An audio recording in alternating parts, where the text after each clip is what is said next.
The ring passed to Isildur, who had this one chance to destroy evil forever.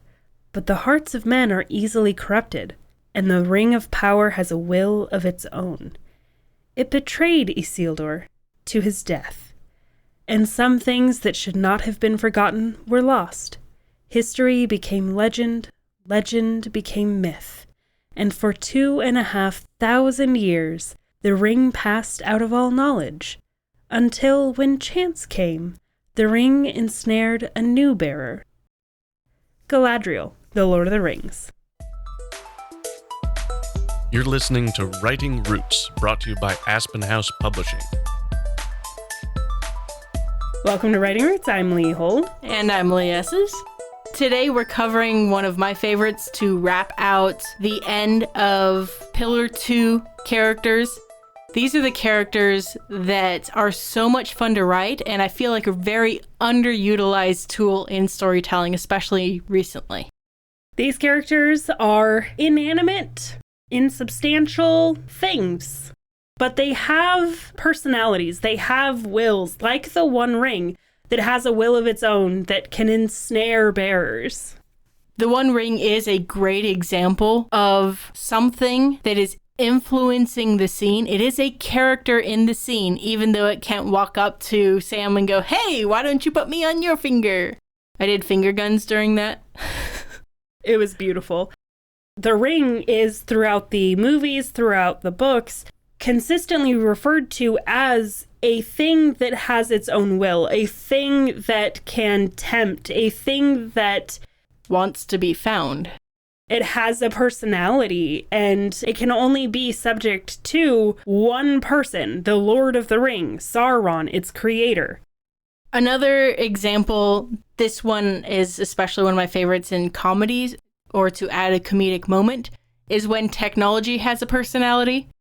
I swear every printer I meet hates me. That's just how it is. I am great with computers, I'm great with microphones, I'm good with soundboards. Printers and we have this to the death battle. Technology having personality.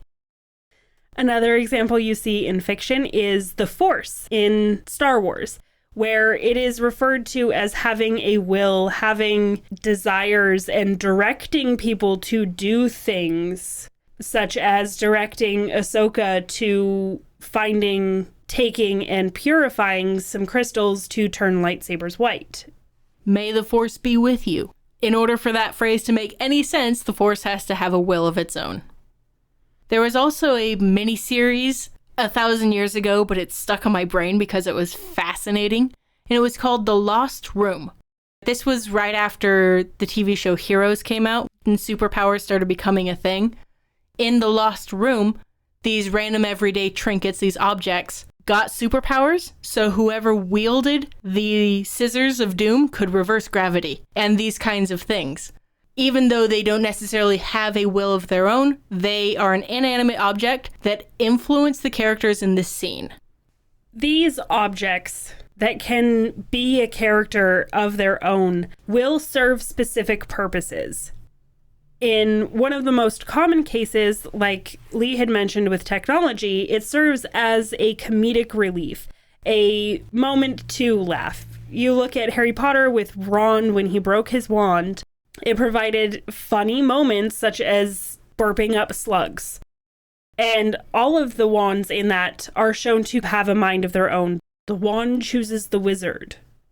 Another common trope you're going to see and common way that the inanimate object is used is as a secret ingredient. This comes with it being a fairly innocuous or difficult to pin down item. So at the last minute, it becomes this secret ingredient that can help tip the scales on behalf of your hero. A good consideration for this is something like Anakin learning how to fully wield the Force. And of course, you can't talk about inanimate objects without thinking of their role as destiny, as the will of the gods. This is where the Force fits in. This is where even the One Ring can fit in, because it's deciding a destiny for the characters who encounter it. In the book I have releasing in the next few weeks, Magic will like certain characters and hate other characters. Magic is this big, ethereal thing that has a personality. Common traits that go along with objects with personalities, objects as characters, is that they will often have a purely psychological effect. Because they are inanimate, they cannot actively influence a story in a physical way. However, the One Ring eats away at the bearer's control and eventually tricks them into using the ring so that it can gain more power and it can be found by its maker. Another common trait you'll find is that the object, whatever it is, has adopted the personality of its creator. This is if it's a unique object versus if it's something fairly commonplace, like the Force. In the case of the One Ring and Sauron align really well because they have a very similar personality. One is a manifestation of the other's power. And this idea also lends itself really well to being part of the backstory, being part of the prologue. Again, very well represented, especially in the Lord of the Rings movies, where we get this look at the backstory of the creation of the ring, its progression through Isildur, and then to Gollum, and then eventually to Bilbo. Also consider that these objects tend to be very fickle, very choosy. It picks certain people that it likes, that it wants to help or wants to corrupt. So when the wand chooses the wizard, the wand, at least in Ollivander's point of view, has a personality. If someone uses the wrong wand, it might do some things, but it won't do everything, especially to the amount of power that it could. And of course, if you consider the common trope, the chosen one, it is an inanimate object choosing the one. It's a cosmic force that has a personality, that has a desire and goals of its own, that is choosing the one. So if you find yourself using the words, "it likes you," then there's a good chance that this trope applies. Because it, as a thing, has a will, has a desire, it likes so-and-so. And then, of course, it needs to have a purpose besides just existing and influencing. Likely it has a power that no one else can do. The One Ring grants invisibility. Some of your archetypes we've mentioned, but this is an interesting way of sorting and figuring out how to use it in your story. The first one is that cosmic entity. Magic, the Force, destiny. The ship's computer is another common archetype. You look at Hitchhiker's Guide to the Galaxy, where their ship has a very defined personality, and it is a personality. I recently watched Galaxy Quest for the first time, since it came out. And the female lead's role in the story is to basically echo whatever the computer is saying, and then whatever anyone wants to say to the computer, they have to say to her to say to the computer. Because the computer itself just won't answer the captain because who's the captain? I want to listen to her. And you will also commonly see these items, if it is not a cosmic entity, it is going to be a trinket, a common everyday item that no one is going to suspect of being valuable, of being this powerful thing. So the purpose of having one of these in your story is to have a subtle influence on what's happening.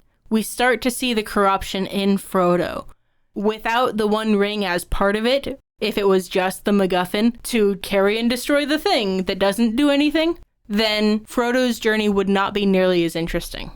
And within that, the fact that it's an unsuspecting object is what makes it powerful. That's why it's a favorite for the secret ingredient role. Also keep in mind that even though it has a will, it is not going to be taking a point of view role in your story. The writing very rarely will be from the Ring's point of view or from the Force's point of view. We see this object through the eyes of the other characters because that object has very limited influence on the story itself. That would be like watching the scene through a security camera.